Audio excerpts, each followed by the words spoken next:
नमस्कार, मैं हूं प्रेम कुमार। आपका स्वागत है प्रेम से बोलो सत्य बहुमत। संसदीय लोकतंत्र में अविश्वास, ये स्थिति क्यों बन रही है? ऐसा हम क्यों कह रहे हैं? ऐसा हम इसलिए कह रहे हैं कि अविश्वास या अविश्वास प्रस्ताव लाना, ये तो संसदीय प्रजातंत्र का रूटीन वर्क है। देश में 28वीं बार अविश्वास प्रस्ताव लाया गया, लेकिन ऐसा पहली बार हुआ कि जो जो अविश्वास प्रस्ताव विपक्ष सरकार के खिलाफ बता रहा था, वही सरकार उसी अविश्वास प्रस्ताव को विपक्ष के खिलाफ बता रही थी।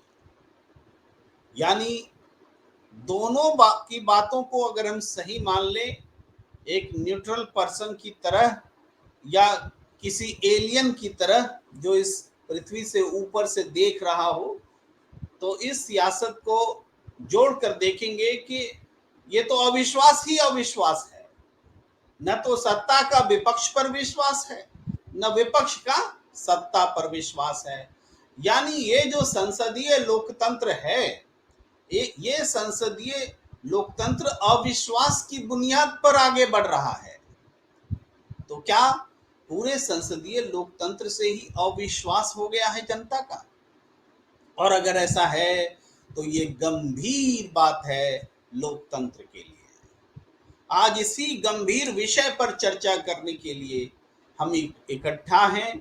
हमारे साथ पैनलिस्ट, विद्वान लोगों का पैनलिस्ट जो अक्सर आपके साथ जुड़ता है, एक बार फिर सामने है और हम बहुत जल्द इस चर्चा को शुरू करने जा रहे हैं।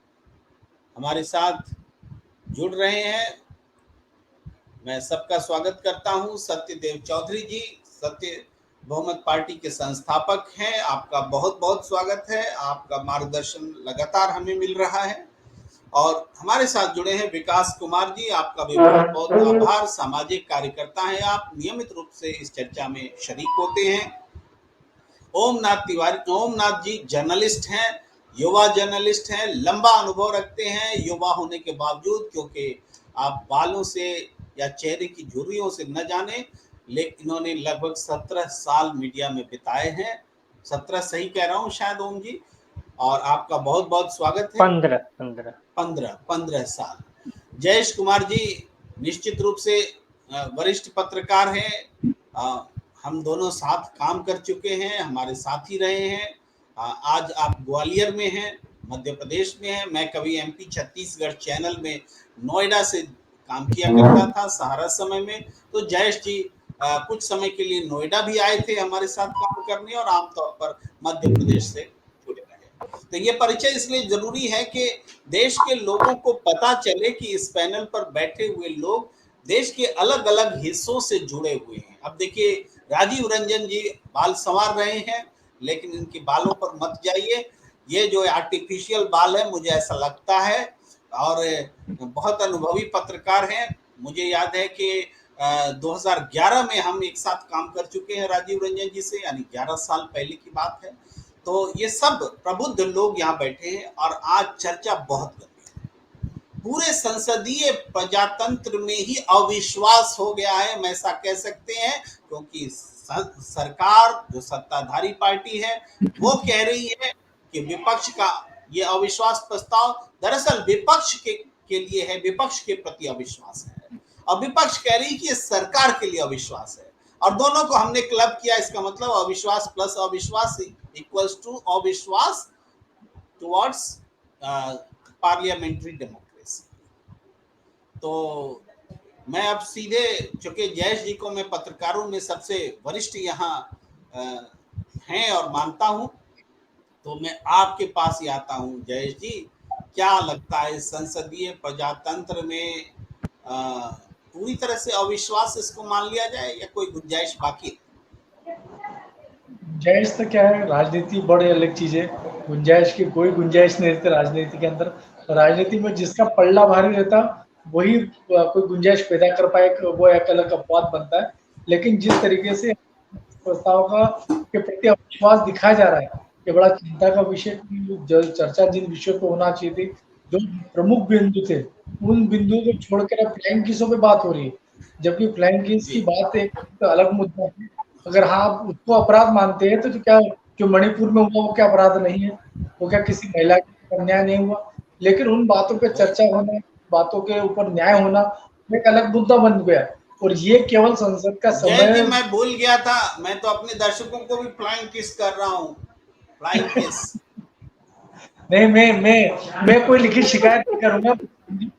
हालाँकि वो इतना बड़ा मुद्दा नहीं था, मुद्दा ये था कि किस तरह से मणिपुर के अंदर महिलाओं की हत्या के चरित्र की हत्या हुई।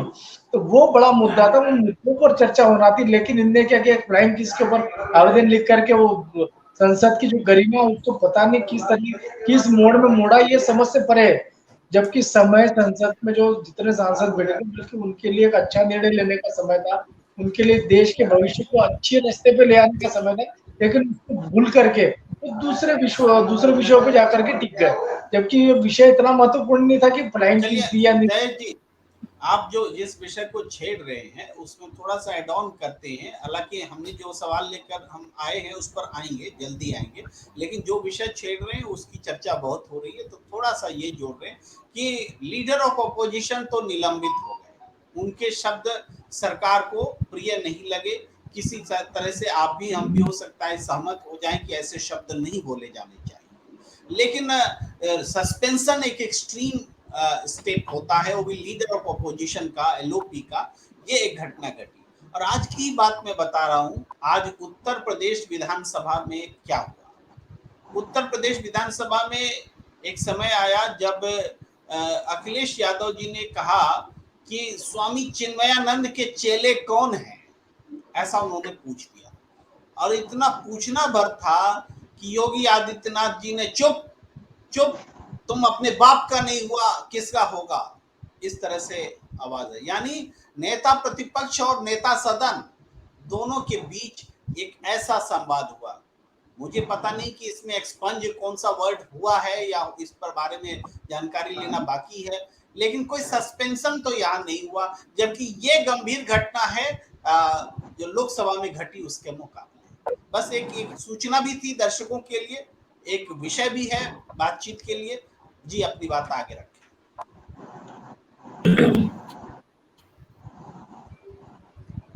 जयेश जी। हाँ जी, यानी जिस तरीके से जो संसद के मंदिर है, हमारे विधायकों के मंदिर है, वहाँ अगर आप शब्दों की गरिमा पे ध्यान नहीं देंगे, तो बड़ा मुश्किल होगा। इस देश के अंदर, इस देश के भविष्य को लेकर, इस देश की योजनाओं को लेकर बड़ी गंभीरता जो होना चाहिए वो नहीं दिख रही है। तो मुझे बड़ा चिंता का विषय लग रहा है ये देखा गया है, और ये उस समय देखा जाता जब चुनाव का दौर शुरू होता। उसके बाद तो ज़बानें ऐसी फिसलती कि जिसमें कोई सीमा ही नहीं रहती है। हालाँकि संसदीय मामलों के अंदर आज ज्योतिरादित्य सिंधिया ने ग्वालियर में बड़ा अच्छा बयान दिया था कि भैया चुनाव है तो राम मंदिर का और महाभारत की भी चर्चा होगी। और बल्कि उन्होंने कांग्रेस को तो मध्य प्रदेश के मामले में एक अच्छा बयान दे दिया कि भैया जिसके घर शीशे के होते दूसरे घर पे पत्थर नहीं फेंकते। तो इस तरीके से बयान आना शुरू हो गए।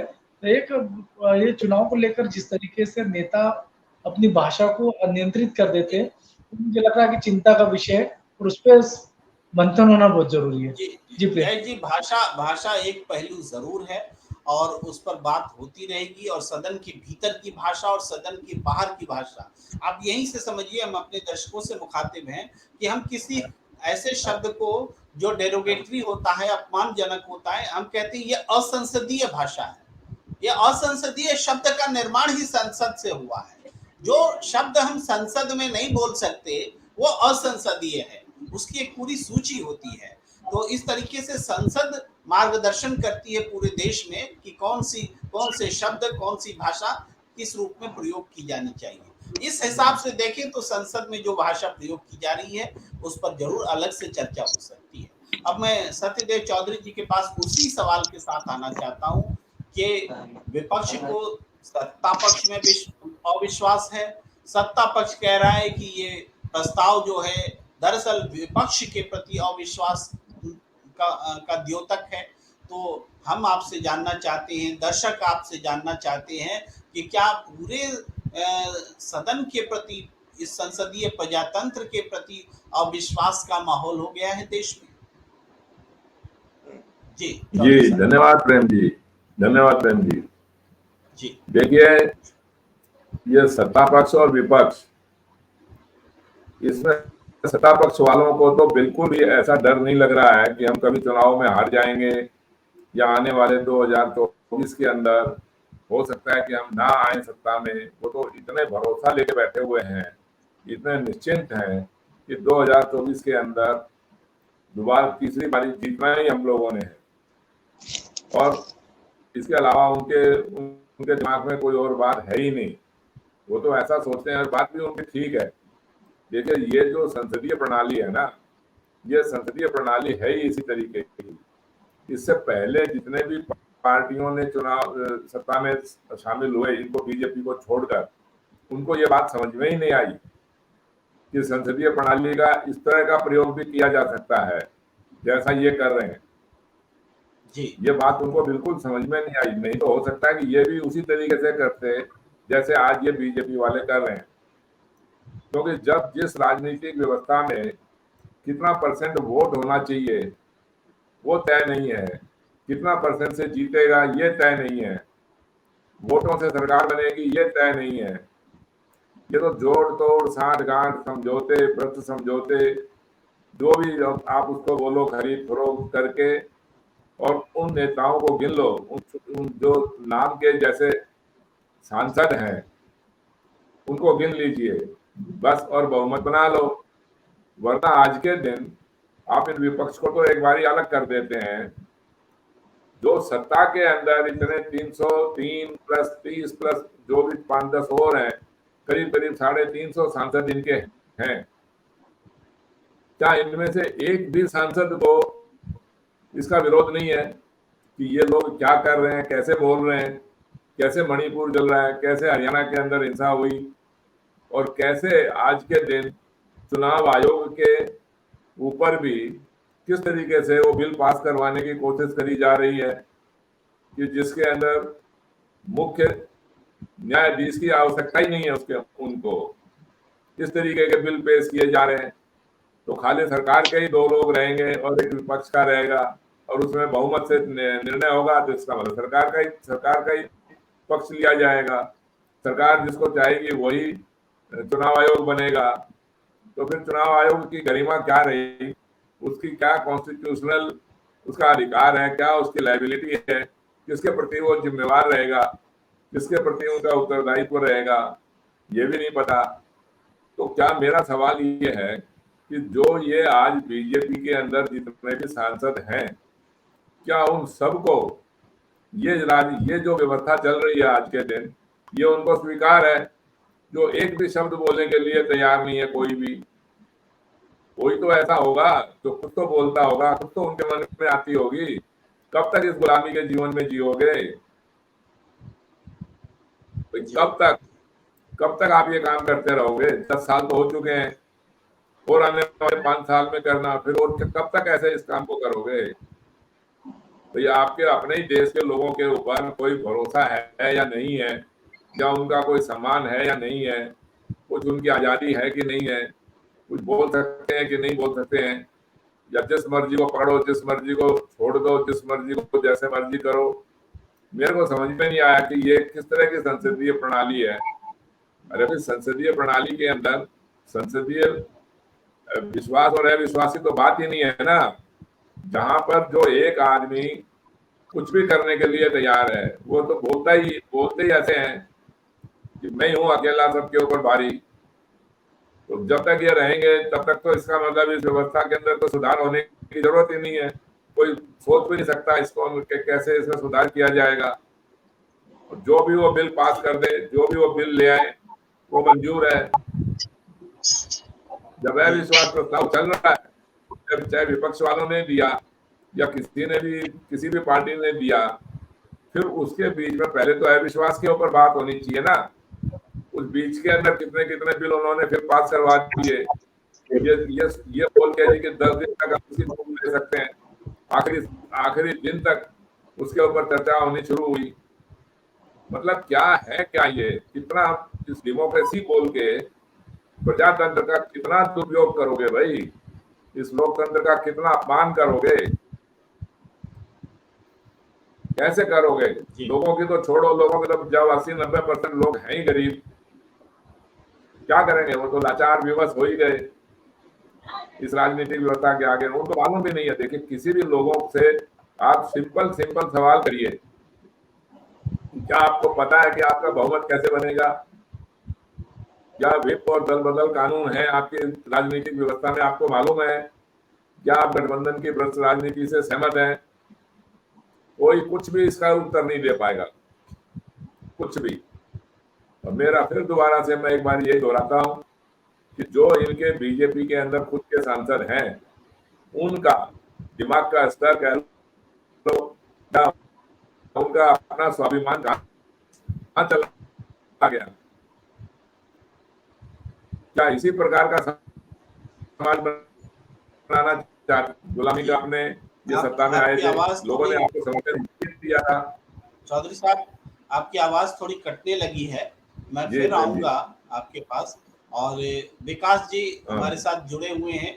अब तक हमने पत्रकार जयेश जी को सुना और राजनीतिक दल सत्य बहुमत पार्टी के संस्थापक सत्यदेव चौधरी जी को सुना। और अब सामाजिक कार्यकर्ता का भी व्यू पॉइंट ले लेते हैं विकास कुमार जी का, कि विकास कुमार जी दो तीन महत्वपूर्ण बातें सत्यदेव चौधरी जी कह रहे हैं। एक तो ये कि सदन में जो कुछ भी हो रहा है, जिसको जैसे भाषा का ही सवाल है, तो उसको लेकर के एक बड़ी पार्टी अगर बीजेपी है तो उसके भीतर किसी सांसद के अंतरात्मा में तो कुछ मतभेद अंतर्मन में हुआ होगा, या यही बात कांग्रेस या दूसरे दलों में जो एकजुट होकर के एक अलग रुख स्टैंड लिए हुए उनमें भी हुआ होगा, या मणिपुर की घटना जो है उस पर जो सरकार का रुख है उससे जो असहमति विपक्ष दिखा रहा है, वैसी असहमति बीजेपी के भीतर भी तो एक आदमी के भी मन में तो जरूर होगी, तो वो असहमति दिखाई नहीं देती है।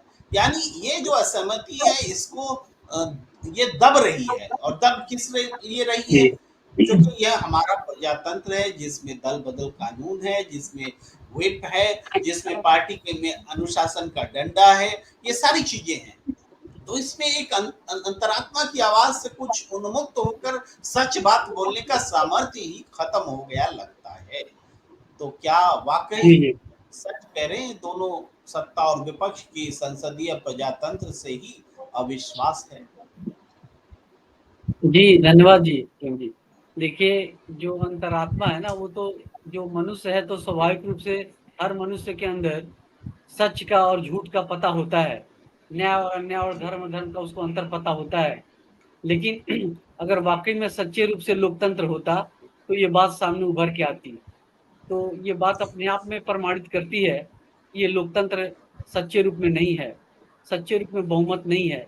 जब ये बात सत्ता पक्ष में भी जरूर कहीं ना कहीं ऐसे सांसद हैं जिनकी बात, जिनके मन में है ऐसी बात कि मणिपुर में गलत हो रहा है, हरियाणा में गलत हो रहा है, और लेकिन वो बोल नहीं पा रहे हैं, क्योंकि जिस प्रकार का हमारा लोकतंत्र है, जिस प्रकार की हमारी संसदीय लोकतांत्रिक प्रणाली है, और जिस तरह के हमारे पास व्हिप जैसे नियम है। अब देखिए ना, व्हिप का ही तो कारनामा है कि ये अविश्वास प्रस्ताव विश्वास में बदल गया, क्योंकि कोई कुछ बोल नहीं सकता उसके विरोध में, सभी को पता है।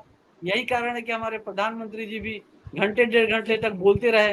हालांकि जो अविश्वास प्रस्ताव आया मुख्य रूप से मणिपुर के ऊपर आया था, लेकिन शुरुआती दौर में उस बात को एक्सप्लेन करना चाहिए, उस पर क्लेरिफिकेशन देना चाहिए पूरे देश के लोगों को। सभी देश के लोग यही सुन रहे थे, सारे पत्रकार यही सुनना चाह रहे थे। विकास जी बस थोड़ा सा करेक्शन के ख्याल से कि कोई वो ये कि नरेंद्र मोदी जी ने 2 घंटा 13 मिनट भाषण दिया, और पौने 2 घंटे तक जब उन्होंने मणिपुर की चर्चा नहीं की तो सदन से विपक्ष बाइकाट करने लगा, और जब सदन से अचानक विपक्ष के सदस्य जाने लगे तो नरेंद्र मोदी जी के चेहरे पर उड़ती हवाइयां देखी जा सकती थी, और अचानक वो मणिपुर पर बोलने लग गए। बोलना बस जानकारी। जी जी, नहीं बिल्कुल सही कह रहे हैं आप, यही बात वाकया था। नहीं तो जिस तरीके से पूरा देश उनको सुनना चाह रहा था, सारी मीडिया सारे देश के लोग सुनना चाह रहे थे कि कब नरेंद्र मोदी जी इस मणिपुर जो जो समस्याएं हैं उसके ऊपर अपना क्या रुख दे रहे हैं, क्या बोल रहे हैं। क्योंकि विश्वास प्रस्ताव विपक्ष पार्टियों को इसलिए लाना पड़ा क्योंकि प्रधानमंत्री जी करीब करीब 1 डेढ़ महीने से कुछ बोल ही नहीं रहे थे इसके ऊपर। तो उनको लगा कि अब हमारे पास एक अंतिम हथियार यही है कि अविश्वास प्रस्ताव लाया जाए और संसद में इनको बोले और लोग सुने उनको। लेकिन इतनी सरकार इस हद तक चली गई, वो पूरे घंटे 1.5 घंटे तक तो यही विपक्षी पार्टियों को घेरते रहे, कहीं ना कहीं उनको तंज कसते रहे, व्यंग कसते रहे, सारा मतलब ये तो कभी मुझे नहीं लगता कि जितने अभी समय काल में अविश्वास प्रस्ताव जितनी बार आया होगा, कभी इस तरह का रूप किसी प्रधानमंत्री के रूप में नहीं देखा गया। कोई अपने आप में बीजेपी के लिए ऐतिहासिक हो सकता होगा, मैं समझता हूँ। नहीं तो उनको स्पष्ट रूप से बोलना चाहिए। ये बिल्कुल मतलब आप समझिए कि प्रधानमंत्री के तौर पे बिल्कुल शर्म की बात है कि प्रधानमंत्री 1-1.5 घंटे तक बोले, और जैसा आपने कहा कि जब सारे वॉकआउट करने लग गए तब प्रधानमंत्री एकदम से बोले। इसका मतलब क्या दर्शाता है सरकार कितनी अहंकारी है। और ये भी उन्होंने बोला तंज कसते हुए कि 2028 में फिर पूरी तैयारी के साथ अविश्वास प्रस्ताव लेकर के आना। तो क्या ये एक अपने आप में अहंकार और घमंड नहीं दर्शाता है ये? तो ये सारी चीजें जो देखने के बाद बिल्कुल लगता है कि देखिए जी, ये लोकतंत्र है ही नहीं, ये तो मनमानी है, ये लोगों का तंत्र नहीं है।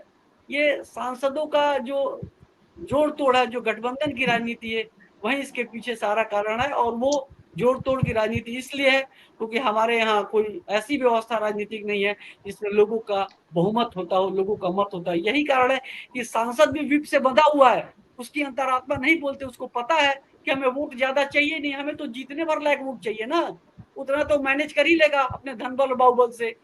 तो ये सारी बातों का जब आप चिंतन अध्ययन करेंगे तो आपको पता अंत में यही आएगा कि वोट असल में चाहिए ही नहीं, वोट की प्रमुखता नहीं है, वोट लेने की प्रधानता नहीं है, वोट लेने की प्रधानता नहीं है, उसके वजह सीट जीतने की यहाँ पे है। किस तरह से सीट मैनेज किया जाए, सीटों के मैनेजमेंट के ऊपर काम किया जाता है, सारी पार्टियों का यही रूप है। तो हम बात करते हैं कि देखिए इन सारी चीजों का जब तक इसके ऊपर हम समाधान के ऊपर नहीं बात करेंगे तब तक तो ये समस्याएं नहीं होंगी, बल्कि मुझे लगता है कि मोदी जी के बाद कोई और इससे भी भयंकर रूप देखने को मिलेगा आपको। जी। अब मैं राजीव रंजन जी के पास आता हूँ। पटना से बैठे हुए पूरे देश की सियासत पर नज़र रखे हुए हैं राजीव रंजन जी, और बिहार पर पूरे देश की नज़र है कि नीतीश कुमार क्या करने वाले हैं। तो संसद पर भी सबकी नज़र थी और पूरे देश की नज़र थी। उसके बाद कई लोग इसको अलग अलग तरीकों से देख रहे हैं। तो राजीव रंजन जी, आप क्या देख रहे हैं? लोकतंत्र मजबूत हुआ है, विपक्ष ने अपनी बात कह दी है, सरकार ने उनकी बात सुन ली है, मान ली है या नहीं अलग बात है, सुन ली है। तो क्या लगता है, आपकी क्या प्रतिक्रिया है? पहली प्रतिक्रिया तो यह है कि क्षमा के साथ हम विकास जी को थोड़ा सा यहाँ सुधार करना चाहेंगे कि अविश्वास प्रस्ताव जो है वो सिर्फ और सिर्फ मणिपुर के विषय पर नहीं आया था। अविश्वास प्रस्ताव किसी एक विषय पर सदन के अंदर नहीं आता है, वो तमाम तरह के उसमें मुद्दे होते हैं, बहुत सारी उसमें बातें थी। एक बात तो यहाँ पर राजीव रंजन जी, इस पूरे पैनल की तरफ से एक मिनट विकास जी, एक मैं पूरे दर्शकों के लिए क्लियर कर देता हूँ कि अविश्वास प्रस्ताव का मतलब ही होता है सरकार के प्रति अविश्वास लेकर आया है गया है। तो उसमें कोई एक मुद्दा क्या, बहुत सारे मुद्दे हो सकते हैं और कोई एक मुद्दा भी हो सकता है। और विपक्ष ने ये स्पष्ट किया, इनॉग्रल स्पीच में गोगोई ने स्पष्ट किया कि ये अविश्वास प्रस्ताव हमें इसलिए लाना पड़ा क्योंकि मणिपुर पर प्रधानमंत्री बोलने के लिए तैयार नहीं हुए। तो ये दोनों बातें सही है। तकनीकी रूप से अविश्वास प्रस्ताव एक विषय पर नहीं हो सकता, लेकिन वास्तव में इसको लाया गया मणिपुर को ध्यान में रख कर। दोनों सच है। जी राजीव, मेरे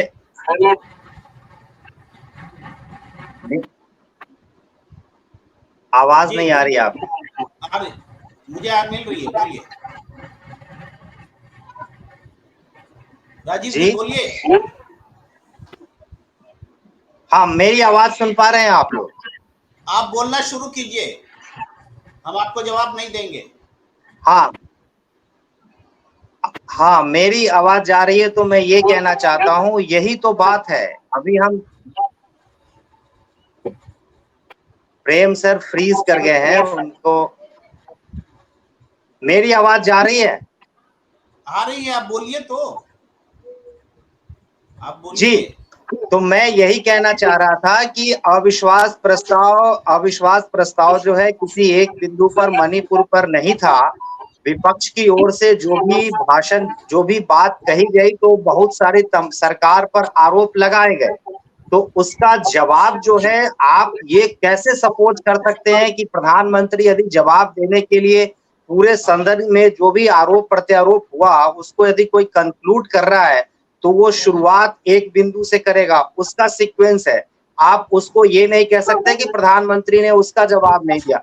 मेरा ये कहना है कि सत्ता पक्ष से ज्यादा यदि कोई यहाँ पर जिम्मेदार है, तो विपक्ष जिम्मेदार है। अब ये कैसा अविश्वास प्रस्ताव है जो विपक्ष ये कह रहा है कि मैं सरकार को गिराने के लिए अविश्वास प्रस्ताव लेके नहीं आया हूं। ये तो हमें लग रहा है कि संसदीय इतिहास में पहली बार ऐसा हुआ है कि विपक्ष ये कह रहा है स्पष्ट तौर पे कि हम सरकार को गिराने वाले नहीं है, सरकार जो है वो विश्वास मत में है। इसका मतलब ये हुआ कि देश का विश्वास जो है वो सरकार में है। सरकार ने अपना विश्वास खोया नहीं है, लेकिन हमको उनसे बुलवाना है। और वो जब बोलने की बारी आई, तो उसका इंतजार किए बिना जो है विपक्ष जो है वॉकआउट कर गया। अब ये किस तरह की राजनीति है, ये तो समझ के परे वाली बात है। राजीव रंजन जी, इस पॉइंट को समझ लेते हैं। सत्यदेव चौधरी जी भी आपको बीच में बोलना चाह रहे थे, और वो बात ये है कि अविश्वास प्रस्ताव विपक्ष लेकर हमेशा आता है, और संख्या में वो कम होता है, इसीलिए तो विपक्ष है। यही कारण है कि 28 अविश्वास प्रस्ताव में सिर्फ 3 सक्सेसफुल रहे हैं, ये इतिहास है। तो अविश्वास प्रस्ताव पारित हो जाएगा, ये विश्वास तो करना दिवा स्वप्न देखना होता ही है, तो इसमें कोई अचरज सी बात नहीं है। नहीं, इस तरह का नैरेटिव, मेरा कहना ये है कि अविश्वास प्रस्ताव मूव करने से पहले विपक्ष ये कह दे कि सरकार तो सत्ता, मतलब सरकार को गिराना मेरा मकसद नहीं है, प्रधानमंत्री से बुलवाना मेरा मकसद है। ये किस तरह की बात है सर? ये तो विपक्ष की रणनीति समझ से परे है। ये आपकी समझ से परे है, लेकिन ये स्पष्ट है, विपक्ष ने ये कहा अविश्वास प्रस्ताव जो है सरकार के खिलाफ जनता के गुस्से का इजहार है, मणिपुर पर सरकार की अकर्मण्यता का इजहार है। इस रूप में विपक्ष आया है। चौधरी साहब से हम कमेंट ले लेते हैं, नहीं तो हम ही लोग आपस में तू मैं करते रहेंगे। जी, आपकी आवाज नहीं आ रही है सर, म्यूट है आप म्यूट है।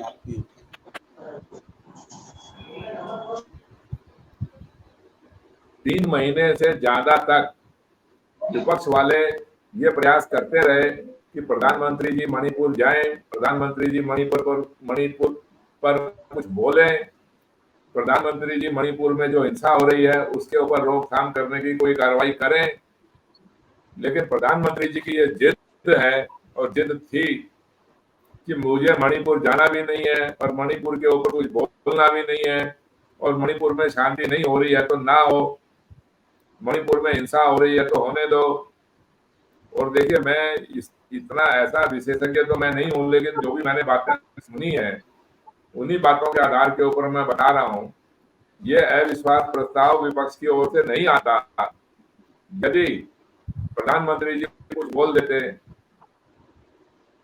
मेरे को यह समझ में नहीं आया कि प्रधानमंत्री जी ऐसे कौन से अहंकार के अंदर हैं कि जो प्रधानमंत्री जी अपने देश के लोगों के ऊपर भी या उनकी समस्या के ऊपर भी कोई उनका ध्यान नहीं जाता है, वो नहीं बोलना चाहते हैं।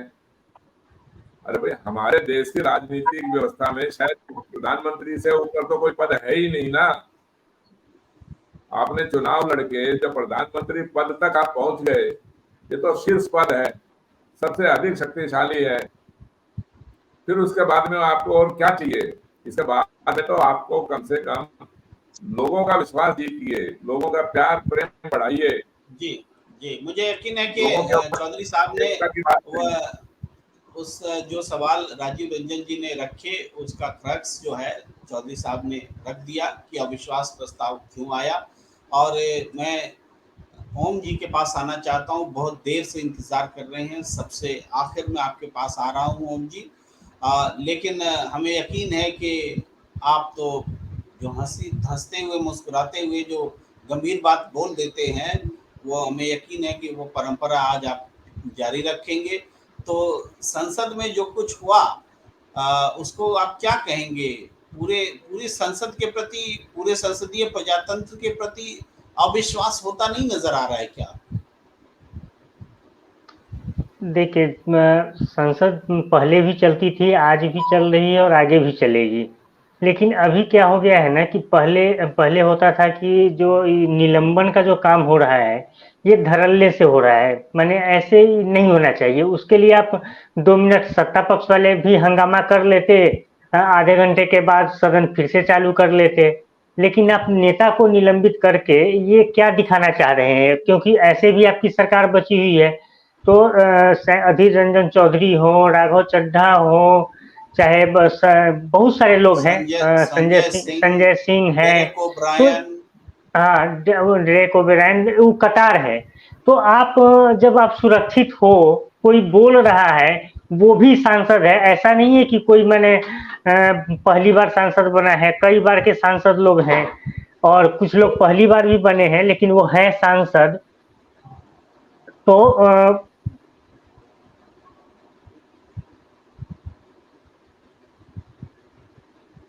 कोई दिक्कत आ गई है?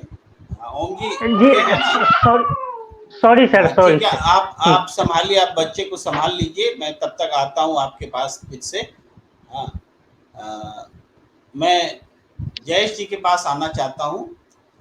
जयेश जी, जो बात आगे बढ़ रही है, ओम जी की बात को आप आगे बढ़ाएं।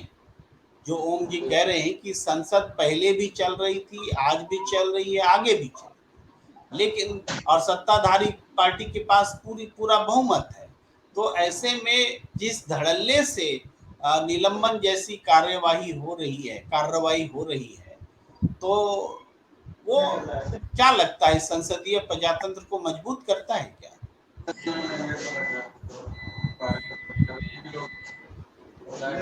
प्रेम जी, मैं सवाल सुन नहीं पाया, आप एक बार दोहरा सकते हैं? चलिए ओम जी, आप ओके हैं? आपके पास आ जाऊं? जी जी हाँ, जी पहले ओम जी को सुन लेते हैं, फिर आते हैं जयेश जी आपके पास। ओम नाथ जी। जी। हाँ सर, हम बोल रहे थे कि जैसे पहले संसद माने अब भी चल रहा है, पहले भी चला था, आगे भी चलेगा। और अभी वर्तमान में जो सरकार है वो पूर्ण बहुमत में है सरकार। लेकिन निलंबन, वो जो लोग जैसे अधीर रंजन चौधरी हैं, वो एक बार के सांसद तो है नहीं, उनको भी पता है कि संसद में क्या बोलना है, कैसे बोलना है। हम माने दर्शकों के लिए बता रहे हैं कि आप, ऐसा नहीं है कि वो कोई नौसिखिए हैं और गए हैं क्या बोल देना है। तो पहले भी होता था, पहले भी अगर कोई कुछ बोल दिया, संसद में हंगामा हो गया, कभी 5 मिनट के लिए हंगामा हो गया, सत्ता वाले ही कभी हंगामा कर दिए, कभी विपक्ष वाले कर दिए, लेकिन संसद चलती थी। ऐसे वो किसी नेता को उठा के निलंबित नहीं कर दिया जाता था।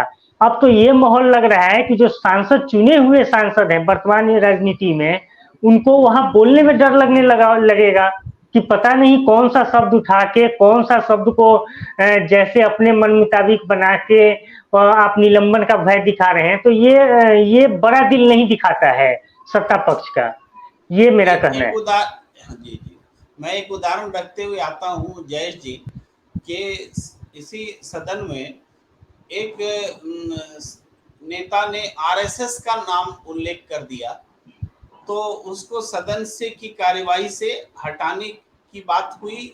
स्पीकर ने कहा, उस समय राजेंद्र अग्रवाल जी बैठे हुए थे, हमेशा चेयर चेंज होता है, तो जब प्रतिवाद किया उस सदस्य ने कहा कि भाई आरएसएस का जिक्र तो बीजेपी के सांसद ने भी किया था, तो उस समय तो आपने ऐसा नहीं कहा कि आरएसएस का जिक्र मत कीजिए, मैं कर रहा हूं तो आप इसको बोल रहे हैं कि मत बोलिए आरएसएस का नाम। तो तब स्पीकर सदन का आसन का कहना था कि वो आरएसएस की तारीफ कर रहे थे, समझ गए? यानी आरएसएस की तारीफ करें तो ठीक है, अगर आरएसएस के खिलाफ में बोले तो वो फिर सदन में नहीं बोल सकते। ये खुल्लम खुल्ला ये बात सामने आई। जी प्रेम जी, होता क्या है कि कार्रवाई के लिए इनको ट्रेनिंग भी दी जाती सांसदों को, और ट्रेनिंग में ये सब चीजें बताई जाती कि आपको कहाँ किन शब्दों को लाना है, किन शब्दों को बोलना है और किन शब्दों के आधार पे उस बात को रखना है। तो ये ट्रेनिंग 1-2 दिन की नहीं होती, महीनों की चलती है। पर उस ट्रेनिंग के दौरान ये सब चीजें उनको सिखाई जाती किस तरीके से अपने शब्दों को रखना है। तो मुझे लग रहा है कि वो ट्रेनिंग का पार्ट ही है जो निलंबन का सबसे बड़ा आधार होता है। उस ट्रेनिंग के बाद उनसे लिखवाया जाता है कि आप प्रॉपर ट्रेन हो, आप संसद में बैठ सकते हो। तो ये जो कारण जो मुझे लग रहा है वो संसदीय भाषा, चाहे वो किसी पे आरोप प्रत्यारोप हो, चिल्लाने की बात हो, उंगली उठाने की बात हो, तो वो सब उसका एक क्राइटेरिया बना हुआ, उस क्राइटेरिया के आधार का पूरा फायदा इस समय वर्तमान सरकार उठा रही है। हालांकि मुद्दे गंभीर है, मुद्दे ऐसे है जिस पे चर्चा होना चाहिए, चर्चा होने के बाद उस पर जवाब भी होना चाहिए, लेकिन जिस तरीके से मुद्दे के बाद आने वाले चुनाव में दिक्कतें आ सकती है, तो मुझे लग रहा है कि मुद्दों को टालने का काम किया जा रहा है। जी प्रेम जी। जी मैं राजीव जी के पास आगे आता हूँ कि राजीव जी एक मुद्दे में उलझ गए और फिर काउंटर बाइट्स होने लग गए तो आपको समय कम मिला। तो राजीव रंजन जी, हम बात कर रहे हैं कि सदन की गरिमा भी गिर रही है, लोकतंत्र के प्रति अविश्वास जो है, खासकर संसदीय प्रजातंत्र के प्रति अविश्वास की आवाज तेज हो रही है। तो ऐसी स्थिति में क्यों हो रहा है ऐसा हो क्यों रहा है, ये हम जानने का प्रयास कर रहे हैं। आपको क्या लगता है ऐसा क्यों? सवाल दोहराएंगे सर, मैं सुन नहीं पाया। सवाल यही है कि ऐसा क्यों हो रहा है कि सबको इस सदन के प्रति अविश्वास है, विपक्ष को भी है और सत्ता पक्ष को विपक्ष पर अविश्वास है, अब विपक्ष को सत्ता पक्ष पर अविश्वास है, यानी सदन के प्रति अविश्वास है। ऐसा हो क्यों रहा है? नहीं, सदन के प्रति अविश्वास कह रहे हैं तो फिर वो सदन के प्रति ही तो सब लोग जो है वो मतलब उनके प्रति ही तो जवाबदेह है, तभी तो विपक्ष जो है वो अविश्वास प्रस्ताव ला रहा है और सत्ता पक्ष जो है वो बाध्य है उस अविश्वास प्रस्ताव को फेस करने के लिए, तभी तो वहां पे वाद विवाद हो रहा है और लोग उसको सुन रहे हैं। मेरा यहाँ पर सर कहना यह है कि यदि ऐसा होता है, मेरा ऐसा मानना है कि लोकतंत्र को, जो कि सब लोग जानते हैं कि लोकतंत्र को यदि मजबूत करना है तो सत्ता पक्ष से ज्यादा विपक्ष को मजबूत होना, विपक्ष को जवाबदेह होना और विपक्ष को हमेशा तैयार रहना ताकि वो सत्ता पक्ष पे नकेल कस सके, इसके लिए होना होगा। मैं एक बात कहता हूं और मैं इसको तर्क के साथ कह सकता हूं, प्रमाणित कर सकता हूं, ये जो अविश्वास प्रस्ताव लाया गया, आखिर इससे किसको फायदा हुआ? हम कह रहे हैं कि निश्चित तौर पे मोदी साहब को फायदा हुआ। मोदी साहब ने अपने 2 घंटे 13 मिनट के भाषण में लास्ट दिन, उसके पहले अमित शाह ने अपने सरकार के तमाम उपलब्धियों को, कांग्रेस के वर्षों पुराने तमाम नाकामियों को, विपक्ष की कमजोरी को एक एक बिंदुवार जो है वो लोगों के सामने रख दिया।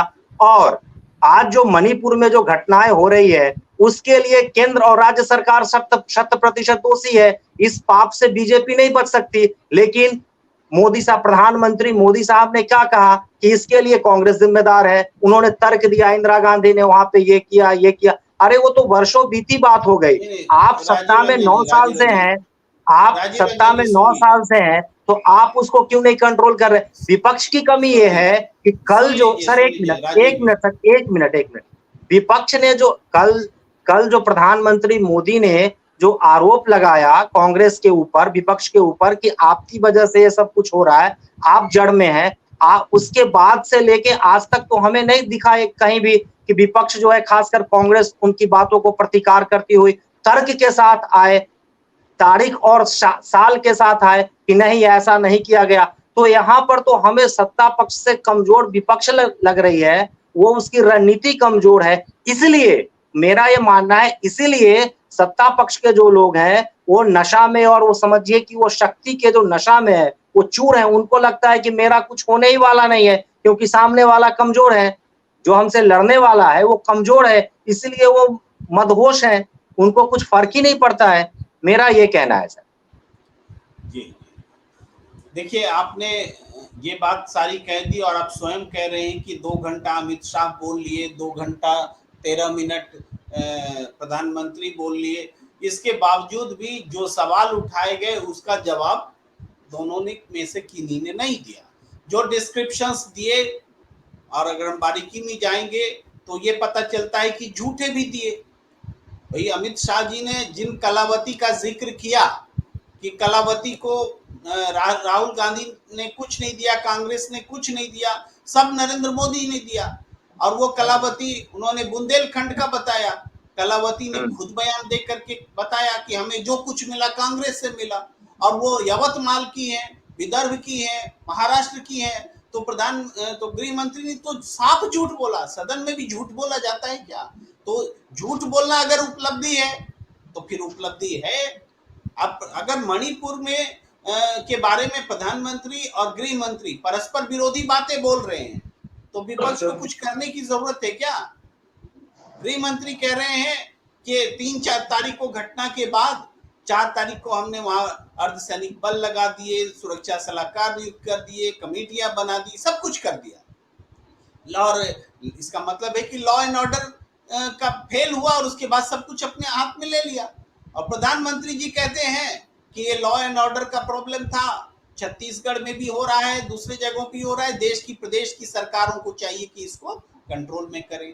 तो प्रदेश की सरकारें अगर कंट्रोल में कर ही लेती तो अमित शाह जी को ये सब क्यों करना पड़ता? और ये सब करने के बावजूद बाद में क्या हुआ? बाद में पता चला कि जब अमित शाह जी के पास में नियंत्रण था, उसी दौरान सैकड़ों 100 के करीब घटनाएं ऐसी घटी जिसका एक वीडियो सामने आया और पूरी दुनिया में तहलका मच गया। तो इससे कौन एक्सपोज हो रहा है? 2 घंटा 4 घंटा भाषण दे देने से थोड़ा मजबूत हो जाता है कोई।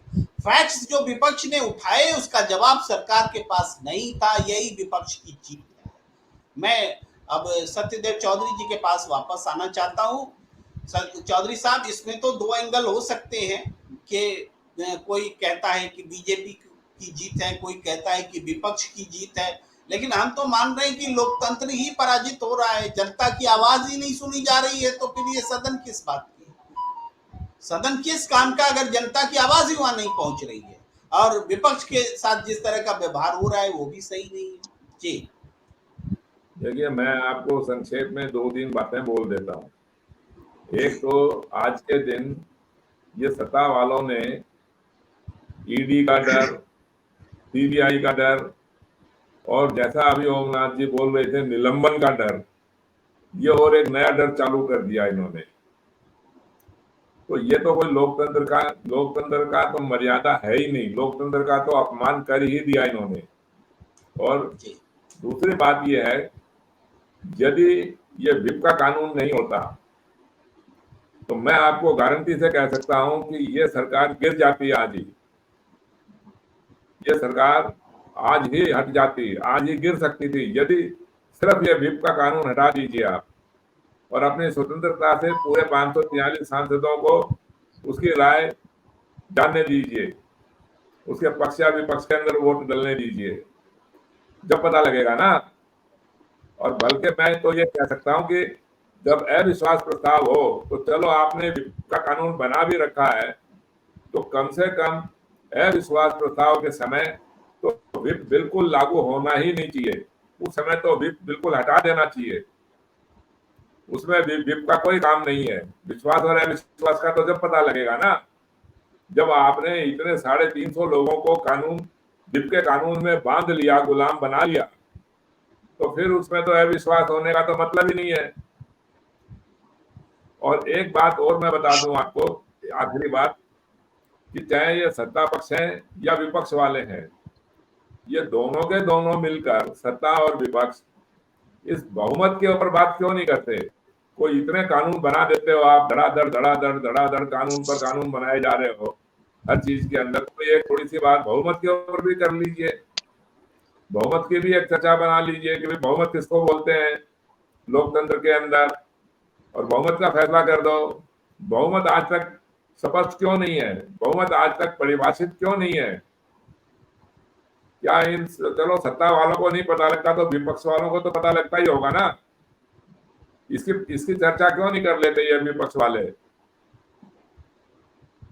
छेड़ देते हैं बात को और फिर बात को पूरी करते नहीं है। तो सत्ता वालों को तो इसी तरीके का चाहिए नाटक। तो ये मानसून सत्र समाप्त हो गया, ये सत्र भी गया, ये साल भी गया, 5 साल भी गए, और फिर दोबारा 2024 का चुनाव आएगा तो आप क्या करोगे? क्या बोलेगा मतदाता? क्या निर्णय लेगा मतदाता? क्या सोच के चुनाव में भाग लेगा? फिर वही झूठे नारे, फिर वही लुभावने नारे, वही तो रहेगा ना। क्या बदलाव आने वाला है 2024 के अंदर? जब कोई भी लीडर बने, कोई भी प्रधानमंत्री बने, कोई भी विपक्ष वाला बने, आज मान लो विपक्ष वाले अगर थोड़े से मजबूत हो भी जाएंगे या सत्ता का परिवर्तन भी हो जाएगा, तो भी राजनीति का परिवर्तन कैसे होगा? समझने की बात तो ये है। तो थोड़ा बहुमत के ऊपर भी थोड़ी चर्चा करके उसके ऊपर भी सोच लो कि भाई कैसे इसके ऊपर चर्चा करके कानून बनाना है। जी जी। मैं बात को बढ़ाते हुए विकास जी के पास ले जाता हूँ। देखिए सत्यदेव चौधरी साहब एक खास बात कह रहे हैं। खास बात ये है कि सत्ता पक्ष आज बीजेपी है, पहले कोई और थी, कल कोई और होगा, इसी तरह से विपक्ष भी बदलता रहेगा, लेकिन सत्ता पक्ष का कैरेक्टर बदल जाएगा ये कोई नहीं जानता। विपक्ष का कैरेक्टर में सुधार हो भी सकता है, लेकिन ओवरऑल जो स्थिति है उसमें बहुत फर्क होने की हमें कोई उम्मीद नजर नहीं आती। तो जब जनता के बहुमत का अनादर होता रहेगा, व्हिप और दल बदल जैसी चीजों में लोग बंधुआ मजदूर की तरह अपने पार्टी के फैसलों के साथ में बने रहेंगे, तो इस अविश्वास प्रस्ताव या किसी विश्वास प्रस्ताव को लाने का मतलब ही क्या रह जाता है, जबकि हमें पता है कि आंकड़े इतने उनके पास है, आंकड़े इतने उनके पास है, रिजल्ट यही आना है। जी हम म्यूट हैं।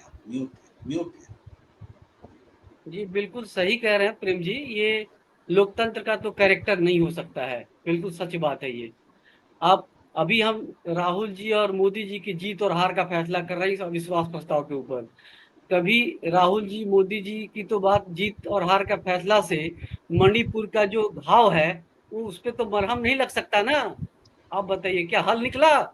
वहां के जो 150 से ज्यादा लोग मरे हैं उस पर इस जीत हार से मरहम लग रहा हो तो मेरे को समझाइए इस बात का, तो मैं मान लूंगा। चलो जैसा राजीव जी ने कहा कि नहीं ये तो जीत है सत्ता पक्ष की, तो अगर उस जीत से मरहम लग जाता हो तो मैं उस बात से सहमत हो जाता हूँ। बताएंगे राजीव रंजन जी क्या इस बात का? जिन लोगों में जिनके घरों में लोग मर गए, जिस पे जो यातनाएं हैं, जो दुख पड़ा है, उस पर अगर मोदी जी के जीत से अगर मरहम लग जाता हो तो मैं इस बात को सत्य मानूंगा। हो सकता है कि पिछली सरकारों ने भी ऐसा किया हो, तो मैं थोड़ी उसको माफी दे रहा हूँ, मैं भी तो उसको कटघरे में कर रहा हूँ। बात तो हो रही है लोकतंत्र की, जो जिस मैंने लोकतंत्र का जीत कोई थोड़ी कहा कैरेक्टर ही नहीं साहब। है। मैं मोदी को जीत और राहुल गांधी को हार कहाँ कह रहा हूँ। मैं कह रहा हूं कि ये जो अविश्वास प्रस्ताव आया इसका फायदा होना चाहिए था विपक्ष को, लेकिन उसकी कमजोर तैयारी और कमजोर रणनीति के चलते सत्ता पक्ष जो है वो फायदा उठा के चला गया। इस प्लेटफॉर्म का भी फायदा उठा लिया मोदी साहब ने। मैं तो ये कह रहा हूं अगर फायदा कि उठा अपनी लिया है, नाकामयाबी का चर्चा होने को उसने अपने पक्ष में कर लिया।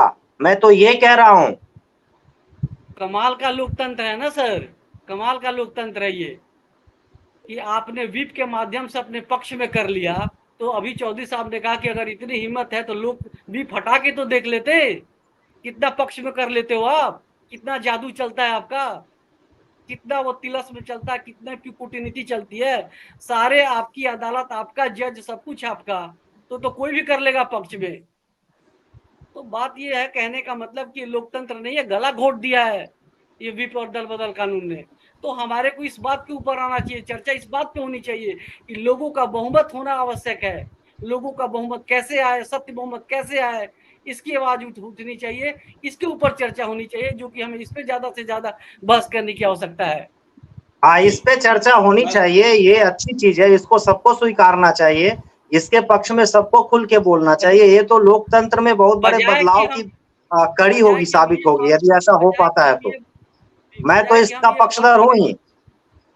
बजाय कि हम ये बात करें कि फलाना अपनी उस पे बाजी मार ली, फलाने ने ये कर लिया, वो हार गया, अरे हमें तो ऐसी बात करनी चाहिए कि इसकी चर्चा सत्ता पक्ष भी करे विपक्ष करे, क्यों नहीं करते इस बात के लिए, जिससे कि वाकई लोकतंत्र देखिए, का कैरेक्टर मैं ऐसा थोड़े बने। ये राजीव जी तो स्वतंत्र पत्रकार हैं, लेकिन मोदी जी ने कुछ ऐसे लोगों के लिए एक बात कही कि कांग्रेस के दरबारी लोगों को भी इतनी निराशा हुई विपक्ष के बातों को सुनकर, ये कहते हुए मोदी जी ने अपनी बात रखी। इसका उलट भी हुआ, इसका उलट भी हुआ कि जो बीजेपी के दरबारी लोग हैं उन्होंने इतना बढ़ चढ़ करके इस जीत का डंका पीटा, ये भी एक फैक्ट है। मैंने पहले ही कहा कि राजीव जी स्वतंत्र पत्रकार हैं, हम लोग भी किसी न किसी से प्रभावित होते हैं, पूरे इकोसिस्टम को पढ़ने में भी हमसे कई बार गलतियां होती हैं, हम दिख करके भी हमें नहीं दिखता है। और आज तो देश में स्पष्ट रूप से दो धड़े हैं, तो हमें कभी वो सही लगने लगता है जो गलत होता है, और कई बार वो सही लगने लगता है जो गलत लगने लगता है जो सही होता है। तो ये घंटी मैं तो बता सर रही है कि बदल बदल के कनाडा से फोन आ रहा है मुझे। अब ओम जी, मैं आपके पास आना चाहता था, लेकिन मुझे क्षमा के साथ यहीं पर विराम देना पड़ेगा। ऐसे ठीक है। चलिए जल्दी में अपना अंतिम कमेंट बोल लीजिए। जी जी, अंतिम कमेंट ले लीजिए। एक्चुअली ऐसा है कि क्योंकि वो सत्ता पक्ष या हाँ विपक्ष हो, दोनों लोग माने संसद में तो सांसदों का वो अपना उनका मत है, लेकिन जनता से विश्वास ही लोग खो चुके हैं। दोनों दल के पार्टियां, इनमें अपने आचरण में सुधार करने की जरूरत है। जी बहुत बढ़िया, सही। चलिए इसी नोट के साथ कि जनता का विश्वास जो है दोनों पक्ष वास्तव में खो चुके हैं, इसमें सुधार की जरूरत है। सत्य बहुमत आधारित जनतंत्र को मजबूत करने की जरूरत है। उस दिशा में पहल नहीं होगा तो हम ऐसी बहस में उलझे रहेंगे जो हमेशा निरर्थक ही रहेगी, जिसके नतीजे हमेशा निरर्थक रहेंगे। तो फिर भी बहस हमेशा सार्थक होती है, क्योंकि इस निरर्थकता की स्थिति को तोड़ने का काम भी बहस ही कर सकती है। तो हम फिर हाजिर होंगे आने वाले समय में ऐसी ही चर्चाओं के साथ। हमें दीजिए इजाजत। आप सबका बहुत बहुत आभार। राजीव रंजन जी, सत्यदेव चौधरी जी, विकास जी, ओम जी और जयेश कुमार जी, और आप तमाम दर्शकों का भी बहुत बहुत आभार जो लगातार हमारे साथ जुड़े रहे।